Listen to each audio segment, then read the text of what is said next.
Welcome to गणितशाला। आज हम कुछ इंपॉर्टेंट क्वेश्चंस को डिस्कस करते हैं and these questions are from previous year questions.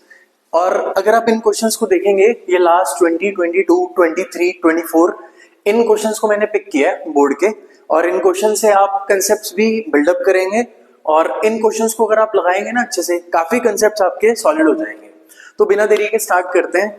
पहला क्वेश्चन है, find the value of m for which this equation. अब ये क्वाड्रेटिक इक्वेशन दी हुई है, इसके बोल रहा है इक्वल रूट्स हैं। तो क्वाड्रेटिक इक्वेशन अगर हम देखें, ये बनती है m-1 x square plus 2m minus 1 into x plus 1 equal to 0। इसमें बोल रहे हैं इक्वल रूट्स हैं, तो इक्वल रूट्स में क्या होता है, d 0 होता है। ये कंडीशन का ध्यान रखना है। इस पे हर बार पिछले 3 सालों में मतलब एक ना एक 1 मार्क में आया क्वेश्चन, अदरवाइज 3 मार्क में आया, या 2 मार्क का भी ये क्वेश्चंस आए हुए हैं कि d 0 लगा के एक m की वैल्यू निकालो।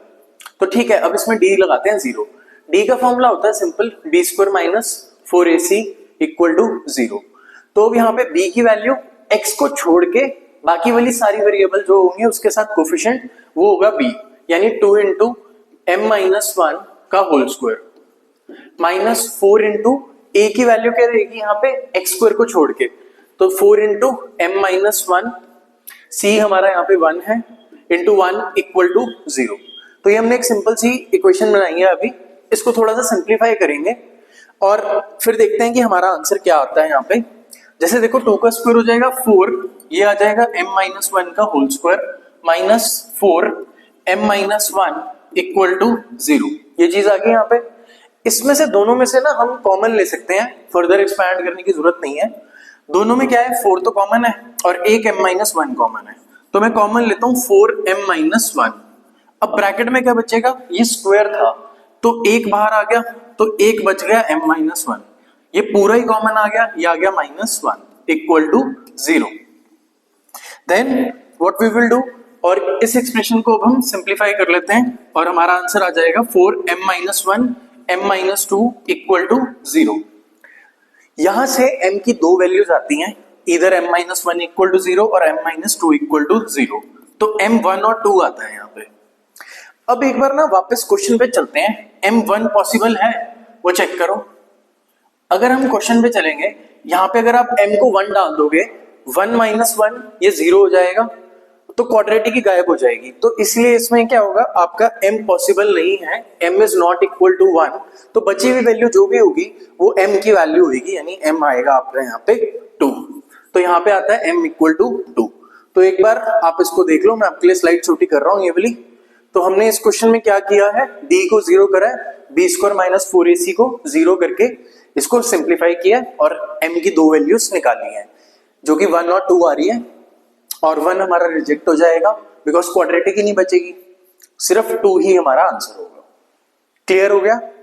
ये था फर्स्ट क्वेश्चन, PYQ है ये भी प्रीवियस ईयर। सेकंड क्वेश्चन पे मूव करते हैं इसके बाद। ओके, सेकंड क्वेश्चन आता है हमारे पास AP का। देखो इस वाले क्वेश्चन में ये 1 मार्कर था, ये भी प्रीवियस ईयर का आया हुआ है। बोल रहा है कि if k+7 2k-2 and 2k+6 are 3 consecutive terms of AP। सबसे पहले कंसेक्यूटिव का क्या मतलब होता है, ये एक इंग्लिश वर्ड है जिसका मतलब लगातार होता है।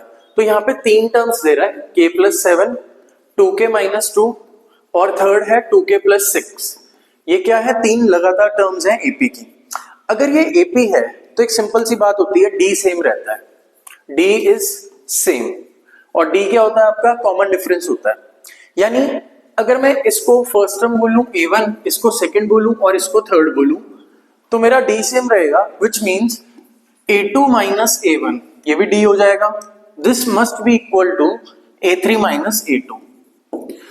तो यही ट्रिक लगती है हर बार इन क्वेश्चंस को सॉल्व करने में। अगर K की वैल्यू निकालनी हो तो यहाँ पे आपको D को इक्वेट करना होता है, दोनों टर्म्स को माइनस कर दो। सो ये आ जाएगा 2k-2, this is A2 minus, bracket डालनी है ध्यान से, k+7 is equal to A3 2k+6 minus A2 है 2k-2।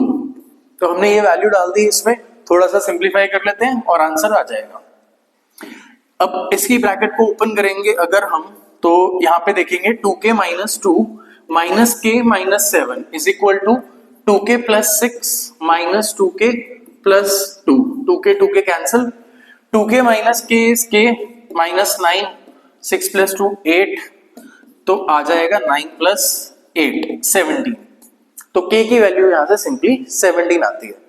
ठीक है, तो इस क्वेश्चन में आपने क्या सीखा, इस क्वेश्चन में आपने ये देखा कि जब भी कॉमन डिफरेंस हमें खुद सेम करना था इसमें, बिकॉज तीन टर्म्स एपी में है तो डी सेम हो रहा है, तो डी सेम हो रहा है तो उसका ये मतलब है a2 माइनस a1, जो इन दोनों का गैप होगा ना वो इन दोनों का गैप होगा a3 माइनस a2, ये होता है डी का मतलब।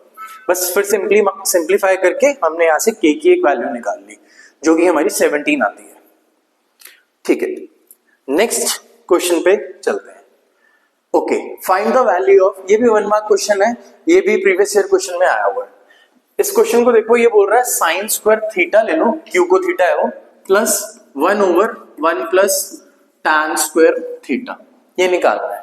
अब इसके लिए भी कंसेप्ट बनाते हैं, तीन फॉर्मूले होते हैं हमारे पास, एक होता है sign square theta plus cos square theta जो कि 1 होता है, एक होता है second सीकेंड square theta minus tan square theta, वो भी 1 होता है, और एक थर्ड होता है आपके पास cosecant square theta minus cot square theta, again ये भी 1 होता है।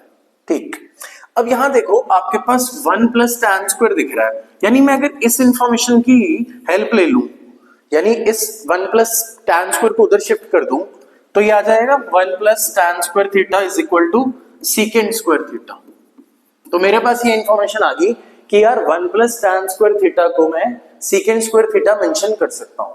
ठीक है, सो क्वेश्चन को आगे बढ़ा लेंगे और हमारा 1 मार्कर सॉल्व हो जाएगा। ये यहां पे आता है आपके पास sine square theta plus 1 over this expression is equal to secant square theta, और 1 बाय सीकेंड क्या होता है, कॉस होता है, सीकेंड और कॉस आपस में रेसिप्रोकल होते हैं, तो ये बन गया आपका sign square theta plus cos square theta. अब ये आइडेंटिटी है जिसका आंसर 1 है, तो ये 1 मार्कर क्वेश्चन था जिसमें आपने इसकी वैल्यू 1 निकाली। इसमें ये चीजें लर्न करी हैं आपने, तीन आइडेंटिटीज याद करी हैं, और सीकेंड का रेसिप्रोकल कॉस होता है, इसी तरह दो और रेसिप्रोकल होते हैं, साइन का कोसेकेंट होता है और कॉट का टैन होता है, या टैन का कॉट होता है, व्हाटसोएवर, बोथ आर करेक्ट। ठीक, तो इसके बाद नेक्स्ट पे मूव करते हैं, नेक्स्ट क्वेश्चन पे। ये आता है हमारे पास tan square theta plus cot square alpha is 2 where theta is 45। ये भी आपका प्रीवियस ईयर क्वेश्चन है, लास्ट के 2-3 ईयर्स भी उठाए हैं मैंने, और उसमें से मैक्सिमम मैं पिक करके ला रहा हूं क्वेश्चंस। अब यहां पे मेंशन कर दिया है कि थीटा 45 है, तो यहां थीटा को 45 डाल दो, तो ये बन जाएगा tan square 45 plus cot square alpha is equal to 2। tan 45 की एक फिक्स वैल्यू होती है जो कि होती है 1। ठीक है, ये स्क्वायर करोगे 1 का 1 ही रहेगा, तो 1 plus cot square alpha is equal to 2। तो क्या किया जाएगा, बस 1 को उधर शिफ्ट कर दो और ये आ जाएगा cot square alpha 2 minus 1 that is equal to 1। तो कॉट अल्फा आ जाएगा इसमें प्लस माइनस 1, जब भी स्क्वायर रूट हटाते हैं तो यहाँ प्लस माइनस 1 आता है। ठीक है, यानी अल्फा की वैल्यू 45 आएगी। अब एक बात ध्यान से सुनना, तुम 10th में हो, 10th में ना तुम्हारा जो ये एंगल का अल्फा है इस क्वेश्चन में मेंशन है 0 से लेकर 90 तक वेरी कर रहा है, और फर्स्ट क्वाड्रेंट में सब कुछ पॉजिटिव होता है, तो हम -1 वाले को रिजेक्ट करेंगे, और बस आपको इतना ध्यान रखना है कि यहाँ अल्फा 45 आएगा। ये इन्फॉर्मेशन आपकी +1 में आ जाती है ट्रिग्नोमेट्री में जब आप पढ़ोगे, यानी second quadrant, third quadrant, fourth. आपको बस ये ध्यान रखना है अल्फा 45 है यहाँ पे। ठीक है, ये भी प्रीवियस ईयर है, बोर्ड का क्वेश्चन है, इनसे मिलते जुलते वो क्वेश्चंस बना सकते हैं, तो एक आपको हिंट पता लगता जाएगा कैसे कैसे हम क्वेश्चंस को देख रहे हैं। नेक्स्ट में चलेंगे। ओके, अब ये एरिया उससे आ गया, सॉरी हाइट एंड डिस्टेंस का क्वेश्चन आ गया आपका। पहले लेंथ स्टेटमेंट समझते हैं। If the length of shadow on the ground of a pole, तो एक पोल होगा, मान लो ये पोल है और इसकी ये शेडो पड़ रही है, ठीक है, इस √3 times that the height of pole. अगर आप हाइट ऑफ पोल को h ले लो तो शेडो की लंबाई कितनी बता रहा है, √3 टाइम्स द हाइट, तो ये √3 टाइम्स h हो जाएगा। Then the angle of elevation of sun, अब सन को ना यहां होना पड़ेगा पीछे की तरफ, तभी इसकी शेडो इधर को पड़ेगी। कुछ सोचो, सन हमेशा इधर से इधर की तरफ शेडो डालेगा, ठीक, तो यहाँ पे आपको क्या करना पड़ेगा, एक तरीके से एंगल ऑफ एलिवेशन निकालना है, तो ये थीटा निकाल के देखते हैं इसमें। तो अगर हम इसमें थीटा को कैलकुलेट करेंगे तो ये परपेंडिकुलर बाय बेस है, tan लगा दो सीधा, तो tan theta is equal to h by root 3h, h और h कैंसिल आउट हो गया और tan थीटा हमारे पास आ गया 1 बाय रूट 3। अब एक टेबल में जाना है, ट्रिग्नोमेट्रिक टेबल में 1 बाय रूट 3 को फाइंड करना होता है, ये कितना है वो आपका 30 डिग्री पे दिखा देगा, तो थीटा यहाँ पे 30 डिग्री आ जाएगा। ठीक है, तो ये क्वेश्चन भी आपका ऐसे हो जाएगा। बस इसमें इंग्लिश वर्ड का मतलब था लेंथ ऑफ शेडो, शेडो 3 मतलब रूट 3 टाइम्स ज्यादा है हाइट ऑफ बिल्डिंग से, तो शेडो ज्यादा बनेगी, 1.73 टाइम्स बन रही है of height of building. Angle of elevation निकालना था सन का। सो ये भी आपको समझ आ गया होगा क्वेश्चन। नेक्स्ट पे चलते हैं, इसके बाद नेक्स्ट क्वेश्चन कौन सा है, ओके अब ये आता है एरिया रिलेटेड टू सर्कल का। इसमें मैं सारे कॉन्सेप्ट कवर कर दूंगा, एरिया रिलेटेड टू सर्कल का पूरा चैप्टर कवर हो जाएगा, क्योंकि इसमें 4 कंसेप्ट आते हैं टोटल। देखो 4 क्वेश्चंस बनेंगे इसमें, तो पहले बना लो क्या क्या बनते हैं। एक आता है एरिया ऑफ सेक्टर का, ठीक है, जिसका फॉर्मूला होता है theta by 360 into pi R square. Area of sector से रिलेटेड एक क्वेश्चन आ जाएगा, तो मान लो ये आपका सेक्टर बन रहा है यहाँ पे थीटा, तो थीटा बाय 360 ये रेडियस है। One question can be like this.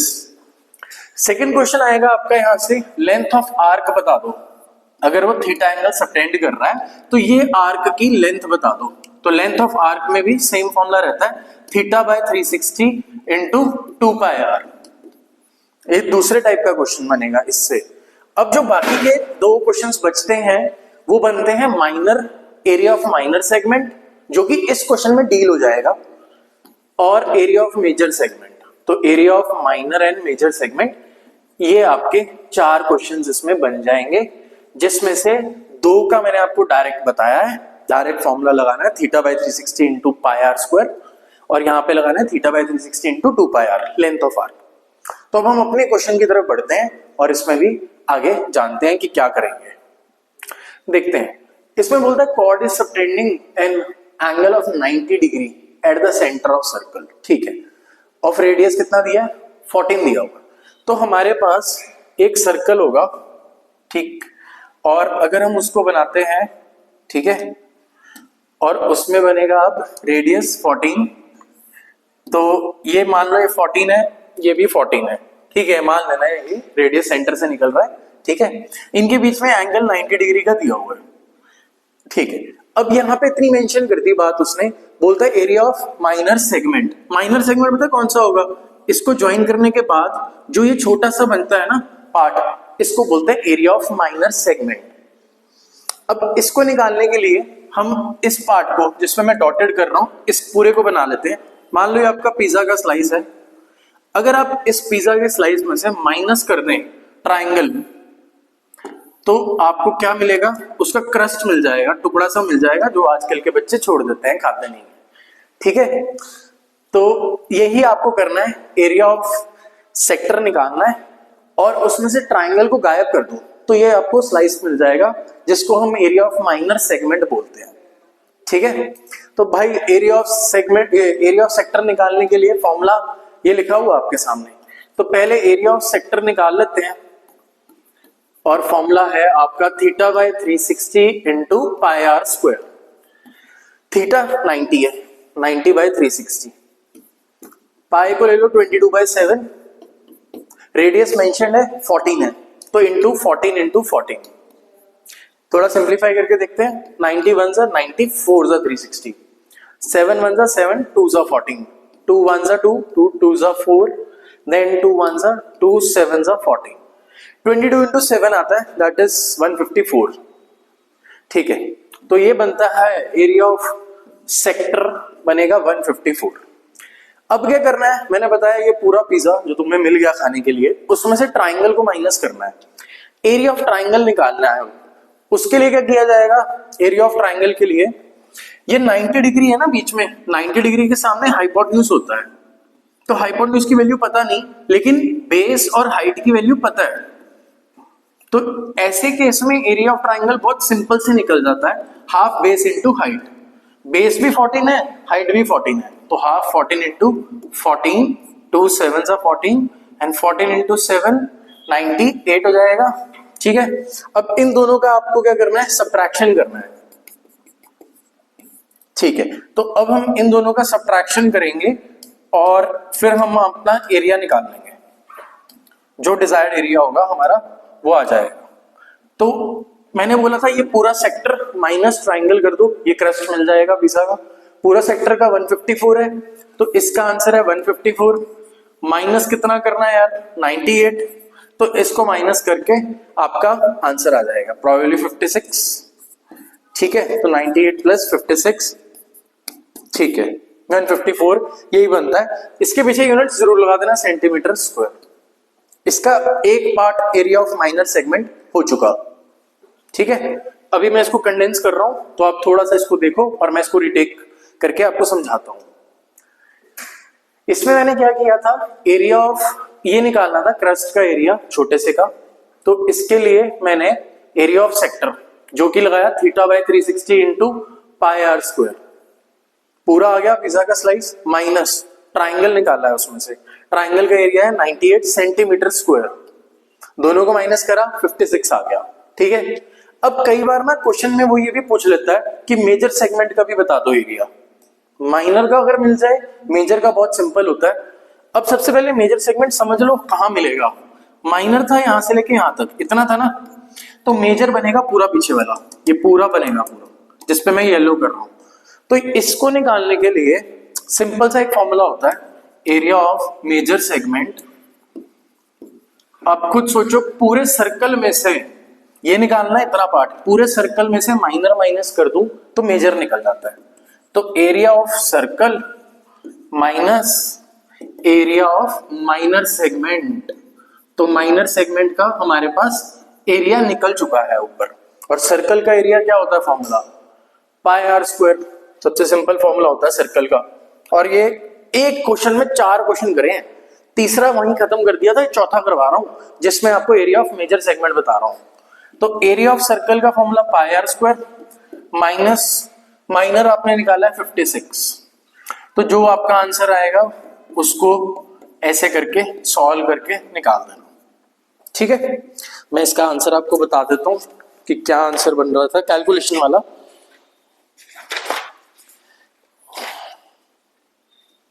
$560 बनता है इसका आंसर, 7 2 14 करके जो भी बनेगा 560 सेंटीमीटर स्क्वायर मेजर का निकल जाएगा सेगमेंट का, yellow part. I hope clear हो गया होगा। तो इस क्वेश्चन में 4 क्वेश्चंस कवर करे हैं और इससे बाहर है नहीं आपका एरिया ऑफ सेक्टर वाला चैप्टर। बाकी इसमें वो कुछ क्वेश्चंस हैं, जैसे वाइपर वाले हैं, 2 वाइपर हैं तो उससे एरिया निकालना है, ऐसे वाले क्वेश्चंस इंपॉर्टेंट है, प्रैक्टिकल एप्लीकेशंस पे बेस्ड है, इजी भी है, कंसेप्ट सेम है। ओके, ये क्वेश्चन भी देखेंगे, बड़ी बार रिपीट हुआ है, एलिमिनेशन का है, ये 3 बार रिपीट हो चुके हैं क्वेश्चंस, और इसको बस चेंज करता है फिगर और हर बार ये डालता रहता है। सो इसका ट्रिक जानते हैं कैसे करा जाएगा। 2 इक्वेशंस है, 2 वेरिएबल है, एलिमिनेशन या सब्स्टिट्यूशन, ये 2 सोचा जा सकता है। अब अगर हम इन दोनों को 62x, पहले मैं लिख देता हूं equation, 62x plus 43y is 167, 43x plus 62y is equal to 148। 2 equations है हमारे पास, इसको 43 से मल्टीप्लाई करना, इसको 62 से करना, बड़ा ब्लंडर हो जाएगा, बहुत बड़ा टाइम कंज्यूमिंग है वो। इन क्वेश्चंस में ऐड कर दो और एक बार सब्ट्रैक्ट कर दो, दोनों को ऐड करते हैं, 3 2 5 6 4 10, 10x 5 105y, ये बनेगा 315। ठीक है, अब ये 105 का मल्टीपल है 315, 3 पे आता है, तो मैं 105 को कॉमन ले रहा हूं और x plus y is equal to 105 into 3 ऐसे लिख सकता हूं, ये और ये कट जाएगा और x प्लस वाई 3 आता है। फर्स्ट इक्वेशन आ गई। ठीक है, सेकेंड इक्वेशन के लिए क्या करेंगे, आप इनको सब्ट्रैक्ट कर दो, एक बार ऐड कर दिया, अब अगली बार सब्ट्रैक्ट कर दो, तो यहां सेकेंड टाइम पे मैं सब्ट्रैक्शन कर रहा हूं, 167 43x plus 62y is equal to 148। और ये बन जाएगा 6 यहाँ 5 12 माइनस 3 9 19x माइनस 19y, ठीक है, और 148 19 यहाँ पे भी आ जाएगा और x माइनस y 1 आ जाएगा। तो मेरे पास दो इक्वेशंस, दो वेरिएबल हैं और अब आप इनको सिंप्लीफाई बड़े आराम से कर सकते हो। ये बहुत बच्चों वाली इक्वेशंस हो गई अब कि x प्लस वाई 3 है, x माइनस वाई 1 है, दोनों को एक बार ऐड कर दो भाई फाइनली। तो ऐड करने पे 3 और 1 4 हो गया, y खत्म, 2x 4, तो x आ गया 2। अब जैसे x2 आ जाएगा किसी भी इक्वेशन में डाल देना, वहां से y आ जाएगा, तो y यहां से 1 आता है, ठीक। तो ये भी आपका एक प्रीवियस ईयर क्वेश्चन था, x2 y1। इसके जैसा सिमिलर क्वेश्चन मैं आपको दे रहा हूं, ये आपको एक बार कमेंट में बता देना इसका क्या आंसर होगा। सिमिलर है, 217x plus 131y is 9113, 131x plus 217y is equal to 827। इसका आंसर आप एक बार कमेंट में बता देना। अगला क्वेश्चन देखते हैं इसके बाद।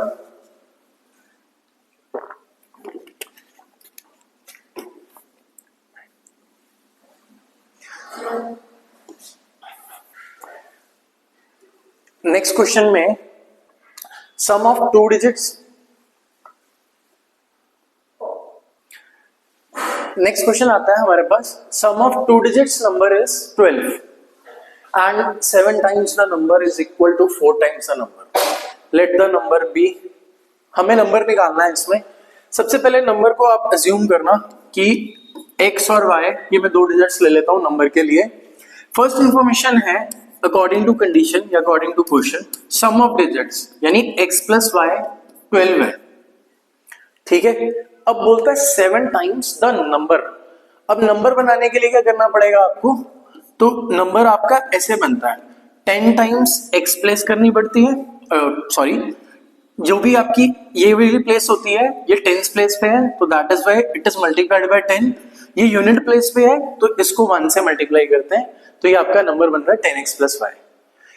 नाउ ये क्या बोल रहा है, 7 टाइम्स द नंबर, इसका 7 टाइम्स करो, 7 times 10x plus y is equal to 4 times the number obtained by reversing the digits. अब इसकी अगर डिजिट्स को रिवर्स कर दोगे, यानी x की जगह y और y की जगह x, तो नंबर बन जाएगा 10y प्लस x। बस आपको रिवर्स करना था वहां पे, 10y प्लस x। अरे ये सिंपल ऐसे होगा ना, ये y हो गया, ये x हो गया, तो टेंस प्लेस पे y है, यूनिट्स प्लेस पे x है, तो ये हमारी सेकेंड कंडीशन है।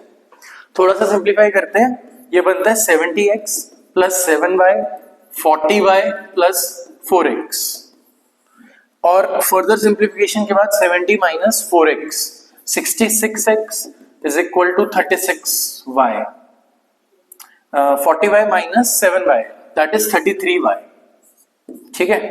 सो यहां से 33 2 66, so y is equal to 2x, ये इक्वेशन आ गई। और पहली इक्वेशन है x प्लस वाई 12। अब इन दोनों को सॉल्व कर देंगे और हमारा आंसर आ जाएगा।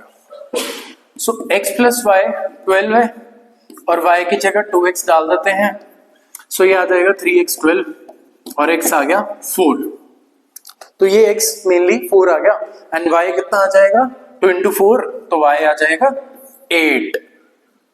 अब अपना नंबर क्या था जो हमने अज्यूम किया हुआ था, वापस क्वेश्चन पे चलते हैं, टॉप पे x y था ना, तो x कितना आया था यहाँ पे आपका 4 था और y है 8, तो नंबर बन जाएगा 48, ठीक है। तो नंबर हुआ 48। अब वेरिफिकेशन कर लो, डिजिट्स का सम बोलता है 12 है, यहाँ पे भी है डिजिट्स का सम 4 प्लस 8 करोगे 12 है, सही है। इसमें भी डाल दोगे सेकंड इक्वेशन में, वो भी सेम ही आएगा, तो आप इस क्वेश्चन को वेरीफाई भी कर सकते हैं, ठीक है। ये था आपका क्वेश्चन डिजिट्स के ऊपर, एनसीईआरटी में भी ऐसा क्वेश्चन है और कई बार ये रिपीट भी हुआ है। आगे करते हैं, ये क्वेश्चन ये भी इंपॉर्टेंट है, ये प्रीवियस ईयर ही है, बोर्ड का क्वेश्चन है, अच्छा लेवल है इसका। देखते हैं इस क्वेश्चन को। इसमें बता रहा है a shopkeeper bias a number of books for 1200, 1200 रुपए में उसने कुछ किताबें खरीदी। If he had bought 10 more books, अगर 10 बुक्स और वो खरीद लेता for same amount each book would have cost him 20 rupees less. तो अगर वो ये सेम किताबें 10 और खरीद लेता ना तो उसको 20 रुपए कम पड़ते। तो find the number of books he bought. ठीक है, तो एक बार क्वेश्चन नोट कर लो ये क्वेश्चन। अब यहां पे क्या हो रहा है, let the number of books be bought, let the number of books bought, इसको जो भी क्वेश्चन में मेंशन करता है ना क्या निकालना है उसको x ले लेना है। तो ये चीज आपकी x आ गई। अब ये x किताबें कितने की बेची है, खरीदी है, सॉरी 1200 की x बुक्स परचेज करी है। ठीक है, तो अगर मैं पूछूं एक किताब कितने की थी तो वो हो जाएगी 1200 बाय x। 1 की कॉस्ट का पता लग गया। ठीक है, जैसे आपको बोल दूंगा मैं 10 पेन की कॉस्ट 100 है, तो एक पेन की कॉस्ट पूछ लूंगा तो 10 ही होगी ना, 100 बाय 10 हो गया, तो 10 रुपए का एक पेन है आपका। सेम काम यहां हो रहा है, शॉपकीपर बुक्स लेने गया, उसको नहीं पता कितनी लेनी थी, x खरीद के ले आया और एक बुक की कीमत हमारी ये निकल के आ गई। ठीक है, अब वो क्या कर रहा है, उसने सेकंड कंडीशन में बोला है ही बॉट 10 मोर बुक्स। तो पहले x खरीद रहा था, अब कितनी खरीद रहा है, x plus 10 for the same amount, 1200 की ही खरीद रहा है। ठीक है, तो 1200 की x प्लस 10 खरीद रहा है बुक्स, तो 1 बुक कितने की हो जाएगी, सेम तरीके से इस बार 1 बुक हो जाएगी 1200 बाय x प्लस 10। यहां तक हमारी ये सेकंड कंडीशन आ गई कि अगर वो 10 बुक्स और खरीदता तो एक बुक कितने की आती, 1200 ओवर x प्लस 10। ठीक है, ये दो कंडीशंस हमने निकाल ली। नाउ उसने क्वेश्चन में ये बोला है कि एक बार मैं रिपीट करता हूं, if he had bought 10 more books for same amount each would have cost him 20 rupees less. यानी if he had bought 10 more books, if he had bought 10 more books, ये वाला 1 बुक की cost, then each would had cost rupees 20 less. तो एक किताब की कीमत हर बार 20 रुपए से घट जाएगी। अगर 10 किताबें ज्यादा ले आता वो तो शॉपकीपर शायद डिस्काउंट दे देता, तो हर बार अगर 10 बुक्स और खरीदता तो हर बुक की कीमत 20 से कम हो जाती। बस अब इस इक्वेशन को हमने सॉल्व करना है और इसको अब हम देखते हैं क्या बनाएंगे। ये वही क्वेश्चन है जो आपका एनसीईआरटी में उसमें है, डिस्टेंस वाला क्वेश्चन है, डिस्टेंस स्पीड टाइम वाला क्वेश्चन होते हैं ना, कि ट्रेन कितने स्पीड से निकल रही है, 470 किलोमीटर, उसमें कुछ आई थिंक ऐसी कोई फिगर है, तो उस वाले सिमिलर ये क्वेश्चंस हैं। तो अगर हम इसको बना के देखें, सॉल्व करें, इस इक्वेशन को सॉल्व करें और हमारा आंसर आ जाएगा। ये बनता है 1200 by x plus 10 minus 1200 by x is equal to minus 20। अब सॉल्व कैसे करते हैं, बड़े ध्यान से 1200 कॉमन ले लो, आसानी में रहोगे।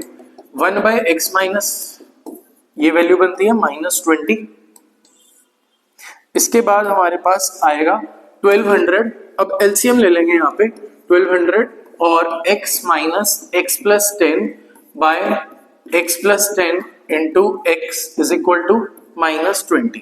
सिंप्लीफाई करेंगे, x और माइनस एक्स कट जाएगा और ब्रैकेट खोलने पे माइनस 10 आएगा, तो 1200 into minus 10 over x square plus 10x equal to minus 20।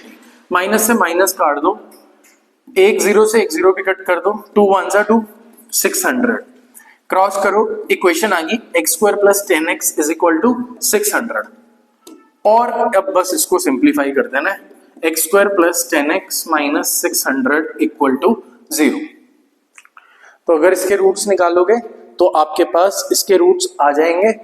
D लगा लो, एनीथिंग यू कैन यूज।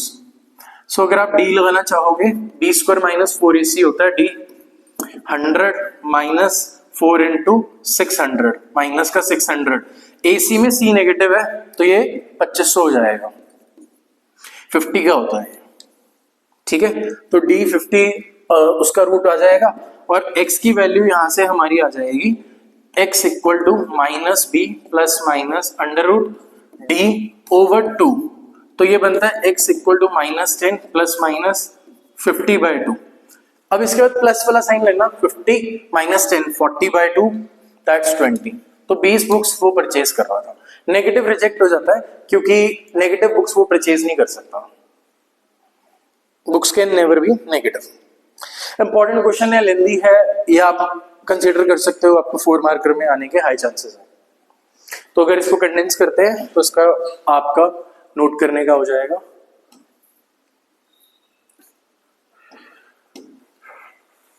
ठीक है, तो यहां से शुरू हुआ था क्वेश्चन 1200 ओवर x प्लस 10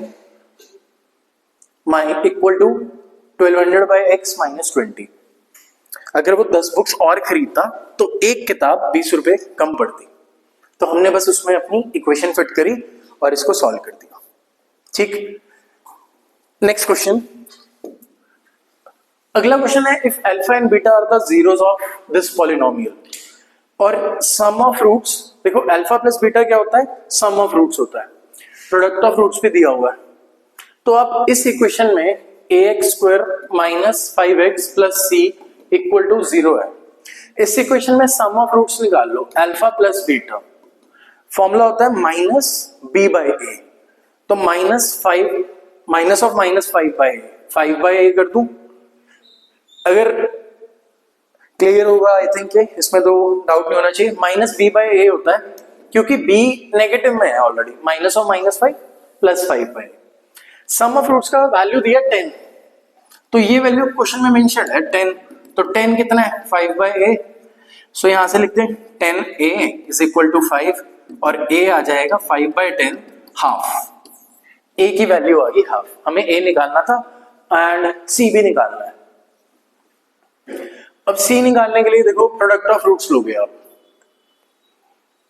तो c निकालते हैं इसमें, और प्रोडक्ट ऑफ रूट्स का फॉर्मूला होता है alpha into beta that is c by a and this is given as 10।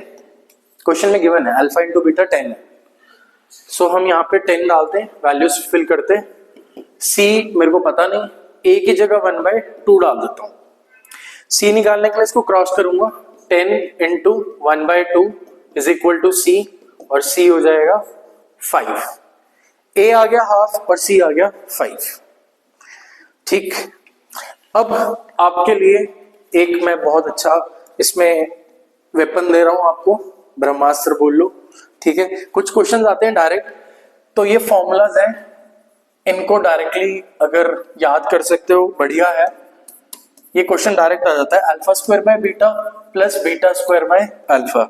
इसकी वैल्यू पूछ लेता है, या ऐसे पूछेगा या इसको एलसीएम ले लेगा, α³ प्लस β³ बाय अल्फा बीटा।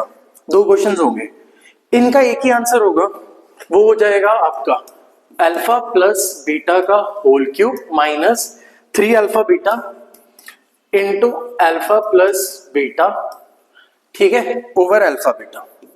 इसको इस फॉर्म में पता है क्यों लिखा है, इसमें बस मैंने a³ माइनस b³ की आइडेंटिटी लगा दी है। ये अल्फा प्लस बीटा की वैल्यू पता होती है मुझे, सम ऑफ रूट्स है, प्रोडक्ट ऑफ रूट्स भी पता है, सम ऑफ रूट्स भी पता है, प्रोडक्ट ऑफ रूट्स भी पता है। तो क्वेश्चन ऐसे आ सकता है या ये आ सकता है। ये और ये आइडेंटिकल बातें हैं क्योंकि यहाँ एलसीएम लोगे, α³ आ जाएगा, β³ आ जाएगा, नीचे अल्फा बीटा आ जाएगा। तो इसका ये आंसर है। इसमें उलझ मत जाना क्वेश्चन को निकालने में कि कैसे करूं, अल्फा बीटा का क्यूब कैसे करूं। तो this is your first expression. Second expression मैं एक और दे रहा हूं, इसमें डायरेक्ट हेल्प आती है, वो है अल्फा प्लस बीटा का होल स्क्वायर। कभी ये पूछे कि सम ऑफ रूट्स का होल स्क्वायर बता दो, या ये पूछ ले अल्फा माइनस बीटा बता दो, तो ये रिलेशन भी ध्यान में रखना है। अल्फा प्लस बीटा का whole square is equal to alpha minus beta का होल स्क्वायर। ये गिवन होगा, ये भी गिवन होगा, ये निकालना होगा अल्फा माइनस बीटा, तो उसके लिए ये रिजल्ट है। थर्ड एक और लास्ट रिजल्ट है आपका, कभी वो क्वेश्चन में ये पूछ लेता है कि alpha square plus beta square बता दो। a² प्लस b² होता है ये, वैसे alpha square plus beta square बता दो। डायरेक्ट क्वेश्चन आए हुए आएंगे, इसका रिजल्ट रहेगा अल्फा प्लस बीटा का होल स्क्वायर माइनस 2α बीटा। इसको बैलेंस करके भी देख सकते हो, इसमें कोई बड़ी वो नहीं है चीज की है क्या। अब इसको अगर बैलेंस करके मैं दिखाऊं ना, ये a² plus b² plus 2ab आएगा, तो आप पीछे माइनस 2ab लगा के कैंसिल करके बराबर बना रहे हो उसको। तो आपके पास ये 3 रिजल्ट्स आते हैं, इनको आपने एक बार ध्यान से देखना है। ठीक है, नेक्स्ट पे मूव करते हैं। नेक्स्ट क्वेश्चन आता है हमारा कि if cos a plus cos square a ये 1 है and find sin square a plus sin 4a, ये बोर्ड का क्वेश्चन है। वैसे सारे ही बोर्ड के क्वेश्चन है, ये सारे रिपीट हुए हैं। Now if we see this question, this is easy question, cos a plus cos square a ये 1 है। आप इस cos स्क्वायर a को ना उस साइड में शिफ्ट करो तो ये बनेगा cos a is equal to 1 minus cos square a। Identity होती है 1 minus cos square a that is equal to sin square a। ये फॉर्मूला होता है sin square a plus cos square a is equal to 1, basic formula है। इसको उधर shift कर दोगे तो क्या बन जाएगा 1 माइनस cos स्क्वायर a, तो ये किसके बराबर है sin स्क्वायर a के बराबर तो है, तो यहां से sin स्क्वायर a की वैल्यू cos a आ गई। ठीक है, क्वेश्चन में निकालना क्या है sin square a plus sin की 4th power, sin square a की वैल्यू cos a है तो यहां डाल दो इसमें। मैं क्वेश्चन लिख देता हूं पहले, we need to find sin square a plus sin 4a। sin square a की वैल्यू क्या है cos a है और ये क्या होगा sin स्क्वायर a का होल स्क्वायर कह सकता हूं क्योंकि 4th पावर है ना, और sin स्क्वायर a क्या है cos a है, यहां पे आप cos a डाल देंगे और ये बन जाएगा आपका cos a plus cos square a। ये वैल्यू कहीं जानी पहचानी है, अगर आप क्वेश्चन में चले जाएं उसमें आपको यही वैल्यू दी है cos a plus cos square a, तो ये 1 है भाई, तो सीधा आंसर ये 1 आ जाता है। ठीक है, सो ये क्वेश्चन प्रीवियस ईयर में आया हुआ है, बड़ी बार पूछ रहा है वो क्वेश्चन ये वाले, तो आप इसको आराम से समझिए, इजी क्वेश्चन है ये, एक ही आइडेंटिटी लगी है इसमें। ठीक है,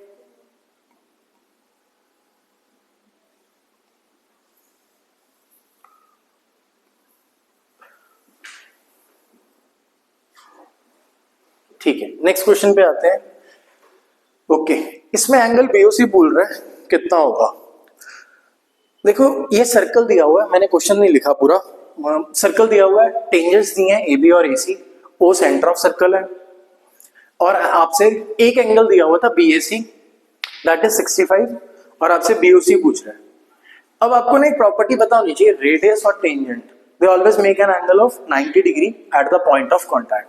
तो ये मैं खुद से ले आया था 90 दो वैल्यूज, 90 है 65 है, एक क्वाड्रिलेटरल नहीं बन गया आपके हिसाब से ये, तो क्वाड्रिलेटरल का टोटल एंगल सम इज 360।